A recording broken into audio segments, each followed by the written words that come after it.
In 2015, a woman in Arizona received a blood test result from a Theranos wellness center inside a Walgreens pharmacy. The result indicated she had suffered a miscarriage. She had not suffered a miscarriage. The device that generated this result was called the Edison. It had never been peer-reviewed. It had never been independently validated. It had never been evaluated by any outside scientist because the company that built it classified the technology as a trade secret and refused to let anyone examine it. The company's board of directors included two former Secretaries of State, a former Secretary of Defense, a retired chairman of the Joint Chiefs of Staff, a former U.S. Senator who was also a heart transplant surgeon, and a retired Navy admiral. Between them, they had advised presidents, shaped American foreign policy for half a century, and overseen military operations across 3 continents. The board had authority, prestige, and the structural position that every prior episode of this series has identified as the prerequisite for institutional challenge. The board had everything except the information that would have made challenge actually possible.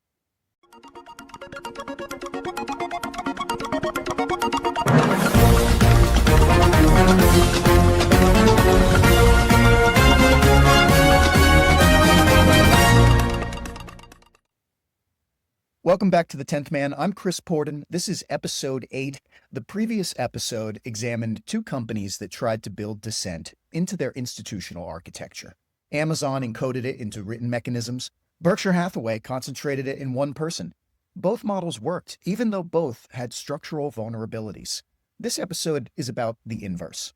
Theranos is what happens when every mechanism of institutional challenge is formally present and informationally starved. A board exists but lacks the expertise to know what questions to ask and the data to evaluate the answers. Peer review exists as a scientific norm, but the company publishes nothing. Regulatory oversight exists, but loopholes allow the company to bring its product directly to patients without independent evaluation. Employee concerns exist, but NDAs and legal threats ensure they never leave the building. The DISSENT architecture is there, but the information it requires to function has been removed. Elizabeth Holmes founded Theranos in 2003. She was 19 years old, 2 semesters into a chemical engineering degree at Stanford. She dropped out to pursue a vision, a device that could run hundreds of blood tests from a single finger prick, cheaper and faster than any commercial laboratory. The name combined therapy and diagnosis. The original name was Real-Time Cures, which Holmes changed after deciding that people were skeptical of the word cure. By 2004, she had raised $6 million. By the end of 2010, $92 million. The technology had never been independently demonstrated to work. No investor had ever seen a functioning prototype. In July 2011, Holmes finagled an introduction to George Shultz at Stanford's Hoover Institution. Shultz had served as Secretary of State under Reagan, Secretary of the Treasury under Nixon, Secretary of Labor under Nixon, and Director of the Office of Management and Budget. He had also been president of the Bechtel Group and a director at Gilead Sciences, 4 cabinet-level positions across 3 administrations. Their scheduled 10-minute meeting lasted 2.5 hours. Shultz was captivated by what Holmes described and by what he later called her purity of motivation. He joined the Theranos board that same month. He and Holmes saw each other at least once a week for the next several years. Nearly every subsequent outside director on the Theranos board was recruited through Shultz. Henry Kissinger, William Perry, Sam Nunn, Bill Frist, James Mattis, Gary Ruffhead, Dick Kovacevich, Riley Bechtel. Fortune magazine recognized it as the most illustrious board in U.S. corporate history. Here is what that board lacked. There were no sitting chief executives from other companies. There was one actively licensed medical practitioner, that was Bill Frist. There was one former epidemiologist, 79-year-old retiree William Fagey. There was no one with formal accounting or auditing expertise. There was no one with biotech industry experience. There was no one with clinical laboratory experience. There was no one who could evaluate whether the Edison device worked, because evaluating whether the Edison device worked required understanding immunoassay chemistry, microfluidics, regulatory compliance for clinical laboratory testing. The board understood geopolitics, military strategy, diplomacy. They didn't understand blood. Fortune's analysis in 2015, months before the scandal broke, noted that the non-medical board members had an average age of roughly 80. The board was assembled for its connections, prestige, and ability to open doors. It was window dressing. And then Holmes locked that window. She forced through a board resolution assigning 100 votes to every share she owned. This gave her 99.7% of total voting rights. The board could never form a quorum without her present. A Wharton professor later described it plainly. I look at this largely as a corporate governance failure or breakdown, where you had a founder that had complete effective control. There's a moment documented in John Carreyrou's reporting when two early employees went to the board to report that Holmes had exaggerated revenue projections. The board briefly considered replacing her with a more experienced executive. Holmes talked her way out of it. She then secured the super voting shares to make sure the conversation could never happen again. Carreyrou's summary, a make-believe board. Holmes herself reportedly told an employee during a job interview, the board is just a placeholder. I make all the decisions here. Every episode of this series has identified the same prerequisites for institutional dissent. The mechanism must have access to the information it needs to challenge. The Israeli Devil's Advocate Unit needed intelligence. The NTSB needed the black box. CRM needed the co-pilot's observations to carry structural weight. Kennedy's XCOM needed the analyst's assessments. Amazon's 6-page memo exists to make the reasoning visible so the reasoning can be attacked. Theranos made the reasoning invisible, and the board, which had every credential in the world, had no way to see through it. The secrecy at Theranos was architectural. It operated in layers, and each layer blocked a different mechanism of external challenge. The first layer, trade secret claims, blocked scientific scrutiny. In 15 years of operation, Theranos published 0 peer-reviewed papers on its technology. 0. A company claiming to revolutionize blood testing, a field built on reproducibility and independent verification, produced no publicly verifiable evidence that its product worked. In February 2015, months before Carreyrou's first article in the Wall Street Journal, Stanford professor John Ioannidis published a viewpoint in the Journal of the American Medical Association noting the total absence of peer-reviewed evidence. He coined a term for what Theranos was doing: stealth research. His warning was precise. Stealth research, he wrote, creates total ambiguity about what evidence can be trusted in a mix of possibly brilliant ideas, aggressive corporate announcements, and mass media hype. Theranos had over 100 patents. Stanford researchers later observed that patents cannot substitute for peer review. They do not offer the same level of documentation as peer-reviewed articles. The company's entire scientific case rested on claims that no outside scientist could examine. In episode 3, the randomized control trial was invented because physicians could not be trusted to evaluate their own results. The sealed envelope removed the physician from the answer. Peer review is the same principle applied to all of science. The researcher's claims are subjected to independent evaluation before they are accepted as evidence. Theranos treated peer review as an obstacle. The company's lawyers contacted Ioannidis after his JAMA article to seek a retraction. The second layer, internal siloing, blocked employees from assembling a complete picture. Holmes discouraged communication between departments. The stated reason was protecting trade secrets while the company operated in stealth mode. The functional effect was that no individual employee could see enough of the system to understand how badly it was failing. Scientists in one division did not know what engineers in another were struggling with. The information that would have allowed internal challenge was scattered across departments that were prohibited from talking to each other. Job applicants were told they would not know what their actual role was unless they accepted the position. Visitors who refused to sign the company's NDA were denied entry. A former employee's LinkedIn description captures the environment.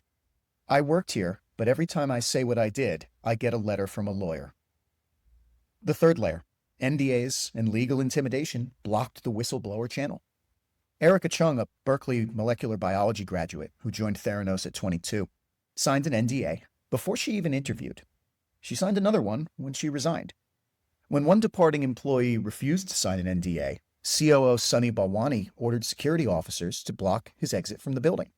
When that failed, Balwani called the police and reported that the employee had stolen property in his mind. Theranos outsourced NDA enforcement to the law firm of David Boies, one of the most prominent litigators in the country. Boies simultaneously served as a Theranos board member and as the company's outside counsel. When Chung became a source for the Wall Street Journal investigation, she received a letter from Boies' firm accusing her of revealing trade secrets. The letter was addressed to a friend's home where Chung was staying temporarily, indicating she had been followed. The fourth layer, fake demonstrations, blocked partner due diligence. Trial testimony from former project manager Daniel Edlin revealed that Edison devices shown to VIP visitors ran a demo application that hid failure messages. The machine included a null protocol that allowed them to be activated without performing any actual analysis. When the Edison could not produce results during a demonstration, visitors' blood was drawn, they were led out of the room, and engineers ran the tests by hand on commercial equipment manufactured by competitors. The results were presented as Edison output. Walgreens, which had committed over $140 million to the partnership and planned to open Theranos wellness centers in thousands of stores nationwide, never independently validated the technology. A Walgreens employee named Kevin Hunter repeatedly requested validation testing. Senior management overrode him. They had invested too much to discover the answer was no. The fifth layer, regulatory loopholes, blocked government oversight. Theranos' tests were classified as laboratory-developed tests, a category the FDA had long decided not to subject to pre-market review. This meant the company was not required to have its tests evaluated by regulators before offering them to patients. The FDA separately classified the nanotainer, Theranos' blood collection device, as a Class 2 medical device requiring special approval. Theranos claimed it was Class 1 and shipped it without clearance for 2 years. 5 layers, each one blocked a different pathway of institutional challenge. Scientific peer review, internal information sharing, whistleblower reporting, partner due diligence, and regulatory oversight. Each pathway existed as a norm, a law, or an institutional expectation. Each one was neutralized by the same mechanism, the company's control over the information those pathways needed in order to function. Dissent was attempted at Theranos repeatedly by people with the expertise to see through the secrecy, the integrity to say so, and the willingness to accept what it cost. Avi Tavanian joined the Theranos board in 2006. He had been the senior vice president of software engineering at Apple, a close friend of Steve Jobs, and the architect of the Mac OS X. He was one of the few board members with any technical sophistication. Tavanian began asking questions. Holmes had announced lucrative pharmaceutical contracts at board meetings. The contracts were never followed by revenue. When Tavanian asked to see copies, Holmes said none were available at the moment. When he asked about delays in the technology rollout, he received evasive answers. In an interview for the ABC podcast The Dropout, Tavanian described it, "I think what she didn't expect was that I would actually ask a lot of questions, and that if things weren't going as they should be going, that I would ask tough questions." Board chairman Don Lucas told Tavanian that Holmes found him hostile. Lucas suggested he consider resigning. Tavanian went back and reviewed every board document from his year-long tenure. He found irreconcilable differences between the original projections and the current reality. He brought the documents to Lucas. Lucas was more interested in getting Tavanian off the board than in hearing what the documents showed. So Tavanian resigned. He faced legal threats and was forced to waive his right to purchase company shares. His assessment afterward was, "I had seen so many things that were bad go on. I would never expect anyone would behave the way that she behaved as a CEO. And believe me, I worked for Steve Jobs. I saw some crazy things, but Elizabeth took it to a new level." Henry Moseley, the company's CFO, was told about a failed demonstration at the pharmaceutical company Novartis, where Theranos staff wired in a photo of a successful test from their Palo Alto headquarters and presented it as a live result. When Moseley confronted Holmes about this, she fired him. Ian Gibbons was a British biochemist with a PhD from Cambridge and 30 years of experience in diagnostic testing. He was the first experienced scientist Theranos hired, joining as chief scientist in 2005. He had nearly 200 patents to his name. He worked diligently to make the Edison technology function. He could not make it function because the technology, as designed, didn't work. Gibbons told his wife, Rochelle, that nothing at Theranos is working. He raised concerns with Holmes and with senior management. His concerns were dismissed.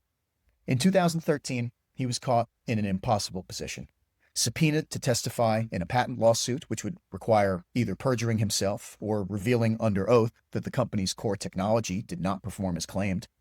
The evening before the deposition, he attempted to take his own life. He died a week later. When Rochelle Gibbons called Theranos to inform them, Holmes's response was a call from a Theranos employee requesting the return of company property.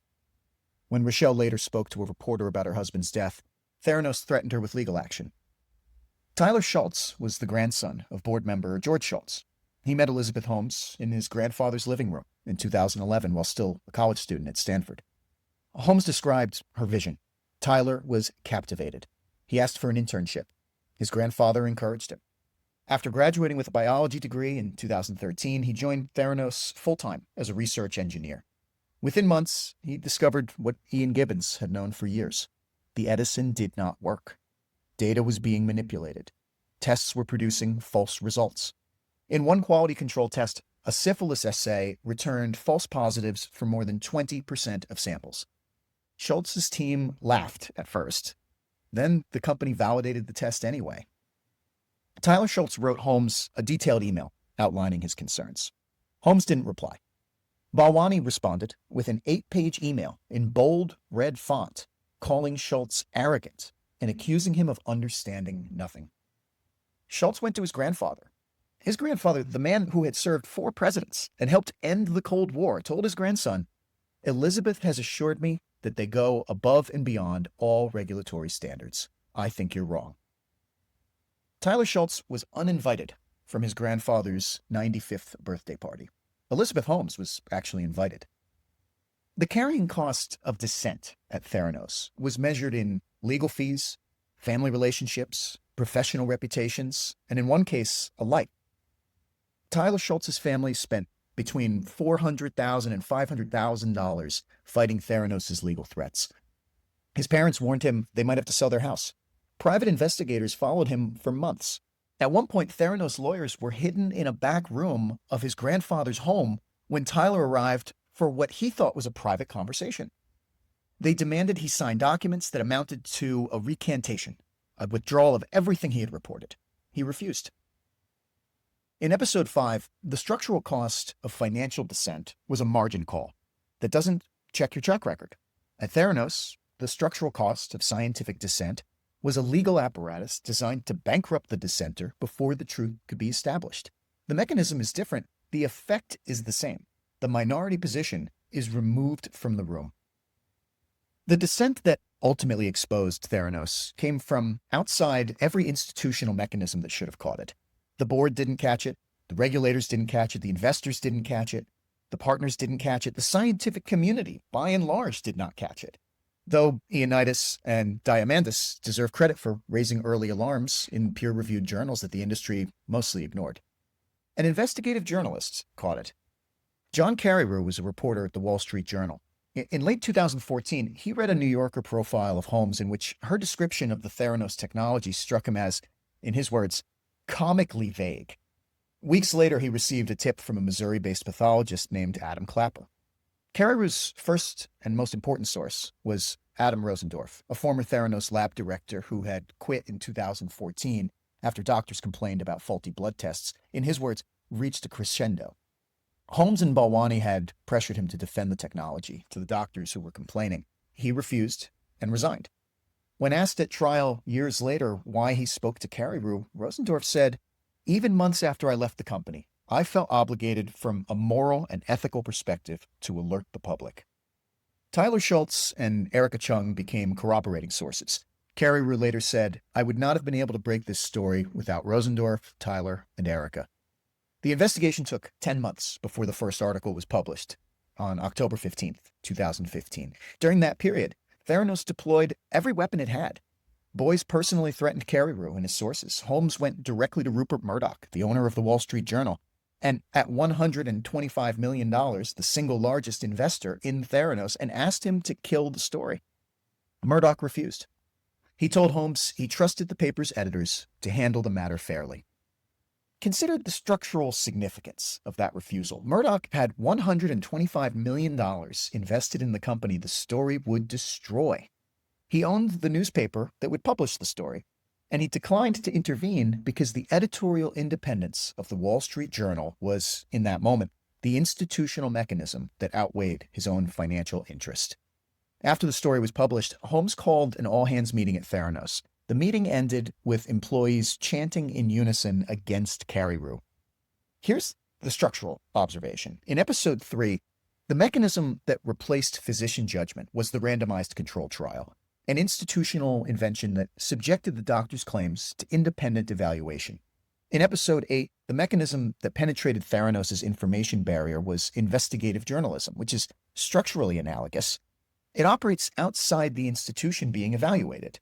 It has its own protections: source confidentiality, editorial independence, press freedom.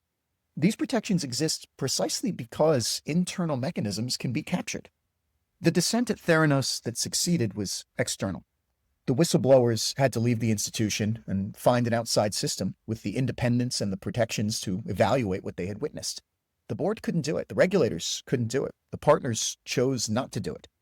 The mechanism that worked was a reporter, 3 former employees who risked their careers and their families, and a newspaper owner who chose his institution's independence over his own investment.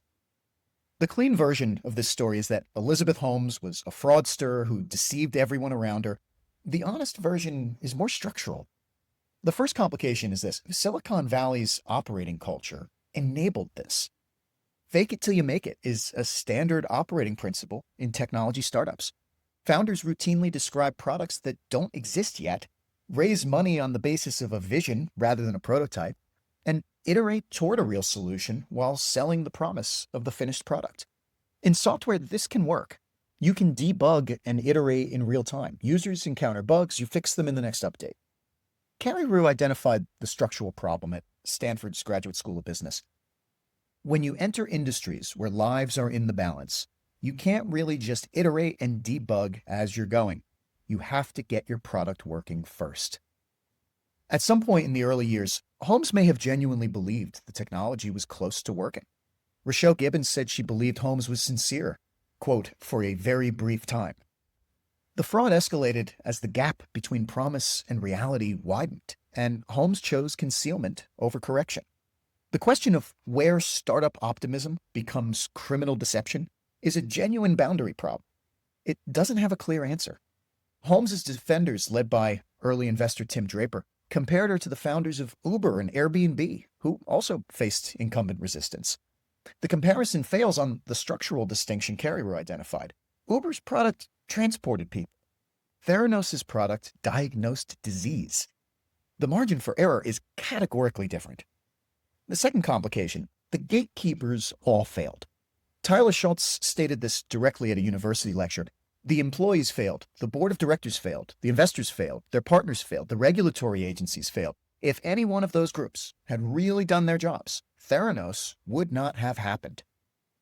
This distributes the structural responsibility. Holmes blocked the information channels, but every institution that should have pushed through the block chose not to. Walgreens invested over $140 million and planned a nationwide rollout without independently testing the product. The Davos family invested $100 million. Rupert Murdoch invested $125 million. In each case, the investor could have demanded scientific verification. In each case, the investor chose to accept Holmes's assurances instead. The Lancet, in a 2022 editorial, framed the systemic failure. In the Silicon Valley culture of fake it till you make it, companies are incentivized to hype their products and overpromise on capabilities. This approach might work in extreme entrepreneurial capitalism, but it is not science. And the third complication is the gender dimension. Carrie documented a cultural yearning to see a female entrepreneur succeed on the scale of Zuckerberg, Page, Brin, Jobs, Gates. Holmes was young, conventionally attractive, and charismatic.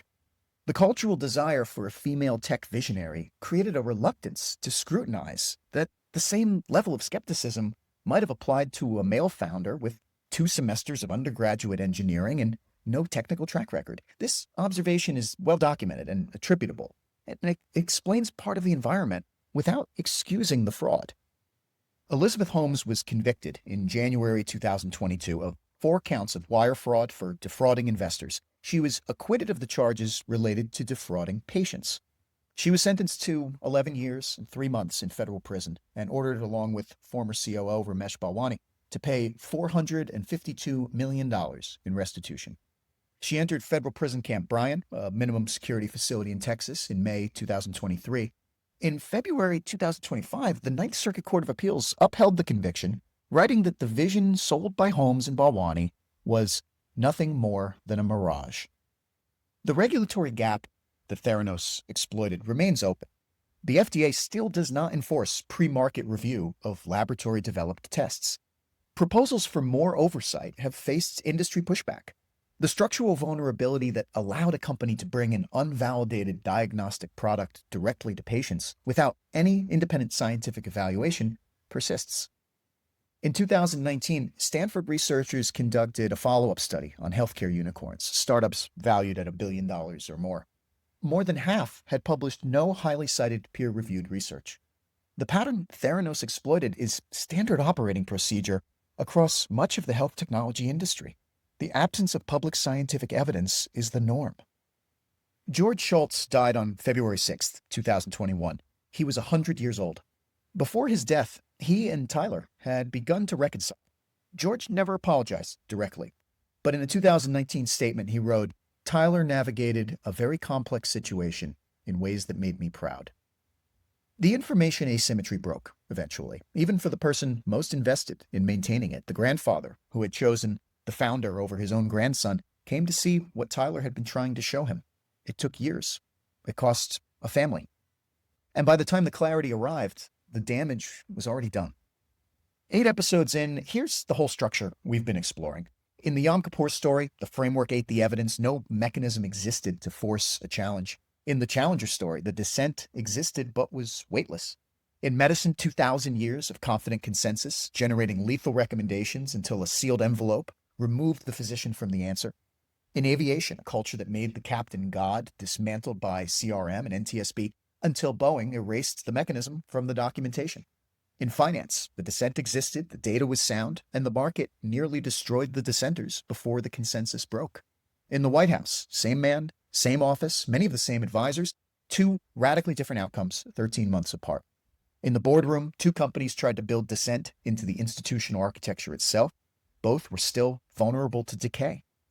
In the laboratory, every mechanism of institutional challenge was formally present and informationally starved. Every mechanism in this series requires the same raw material: access to the information that makes challenge possible. The sealed envelope works because the allocation is hidden from the physician. The NTSB works because the black box can't be edited by the airline. The 6-page memo works because the reasoning is visible to everyone in the room. When the information is withheld from the mechanism produces the appearance of oversight while making actual oversight impossible. That's the structural lesson of Theranos. The fraud was committed really by 2 people. The failure was produced by a system in which every institutional safeguard was formally present but functionally blind.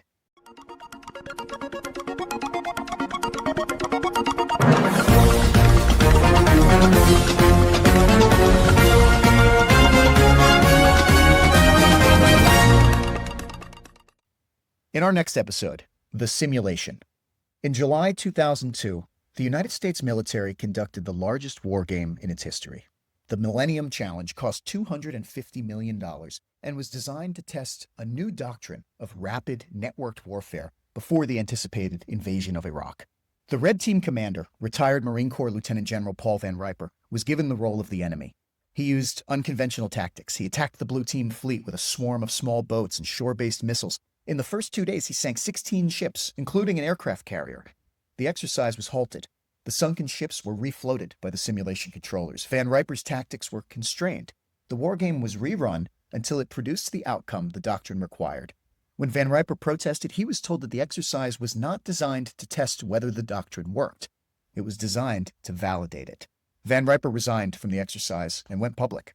When the mechanism of challenge produces the wrong answer and the response is to rewrite the simulation until the right answer appears, the structure is protecting the conclusion from the evidence. That is the subject of our next episode. Thanks for listening to The 10th Man. See you next time.